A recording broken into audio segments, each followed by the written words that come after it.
నమస్తే. Congress party బీజేపీపై charge sheet విడుదల చేసింది. ఒకసారి మంత్రి కోమటిరెడ్డి వెంకటరెడ్డి గారు ప్రస్తుతం మనతో పాటు ఉన్నారు గాంధీ భవన్ లో.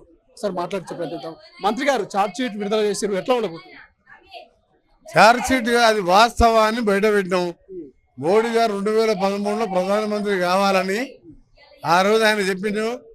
72 లక్షల కోట్ల భారతదేశం బ్లాక్ మనీ భారతదేశ విదేశాలలో ఉన్నది, అది తీసుకొచ్చి ప్రతి అకౌంట్లో 15 లక్షలు ఇస్తానని, సంవత్సరానికి 2 కోట్ల ఉద్యోగాల పేరు మీద 2022 నాటికి రైతుల ఇన్కమ్ డబుల్ చేస్తానని కళ్ళబొల్లి మాటలు చెప్పి 2 సార్లు అధికారంలోకి వచ్చి ఇవాళ అమ్మాని అదాని లాంటి 10 మంది బాగుపడరు తప్ప భారతదేశంలో ఒక ఇల్లు కట్టలే, ఒక ఉద్యోగం ఇవ్వలే, 15 లక్షలు కాదు 15 రూపాయలు కూడా ఇవ్వలేదు.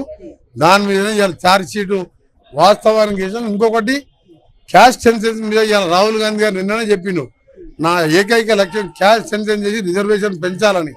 వాళ్ళు రిజర్వేషన్ తీసేయడానికి 2/3 మెజార్టీ కావాలని 400 సీట్ల పైన గెలగాలని చెప్పి ప్లాన్ చేసుకొని రిజర్వేషన్ కుట్ర చేస్తుంది. కాబట్టి రిజర్వేషన్ ఉండాలన్నా, ఓబీసీలకు ఇంకా రిజర్వేషన్ పెరగాలన్నా కాంగ్రెస్ పార్టీ అభ్యర్థిని 14 సీట్లు గెలిపారని విజ్ఞప్తి. కేసీఆర్ 12 సీట్లు ఇస్తే మెడల్ వంచుతాడు కాంగ్రెస్ పార్టీ.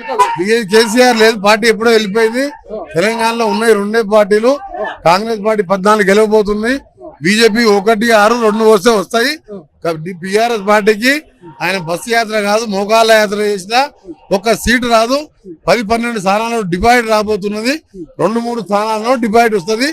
నా మాట మీరు చూసుకోండి. మీరు థ్యాంక్ యూ సో మచ్. ఇది మంత్రి కోమటిరెడ్డి వెంకటరెడ్డి గారు ఒక స్పష్టమైనటువంటి క్లారిటీ ఇచ్చేటువంటి ప్రయత్నం చేస్తున్నారు. 10-12 కాదు, అసలు మోకాల యాత్ర చేసినా కూడా ఇక అధికార పార్టీ అయినటువంటి కాంగ్రెస్ ను ఎలాగో మెజారిటీ ఆఫ్ సీట్లు సొంతం చేసుకోబోతుంది. కాబట్టి బీఆర్ఎస్ ఇక ఎలాగో మొన్న అసెంబ్లీ ఎన్నికల్లో అధికారం కోల్పోయింది. రానున్న రోజులు కూడా 0 సీట్లు వస్తారనేటువంటి రీతిలో అయితే కామెంట్ చేస్తున్నటువంటి పరిస్థితి. ఏదేమైనా బీజేపీ అయితే ఛార్జ్ షీట్ విడుదల చేసింది. ఈ ఛార్జ్ షీట్ విడుదల ద్వారా తెలంగాణ ప్రజలకు, దేశ ప్రజలకు కూడా గత 10 ఏళ్ల నుంచి ఏదైతే బీజేపీ వైఖరి కావచ్చు, బీజేపీ చేయని అభివృద్ధి, ఏదైతే చేసినటువంటి అన్యాయాన్ని ప్రజలకు తీసుకెళ్తాం, ఖచ్చితంగా భారీ మెజార్టీతో మళ్ళీ అధికారంలోకి వస్తున్నటువంటి రీతిలో మంత్రి గారు కామెంట్ చేస్తున్నారు. కెమెరా పర్సన్ అజయ్తో శ్రీశైలం, తొలి వెలుగు, హైదరాబాద్.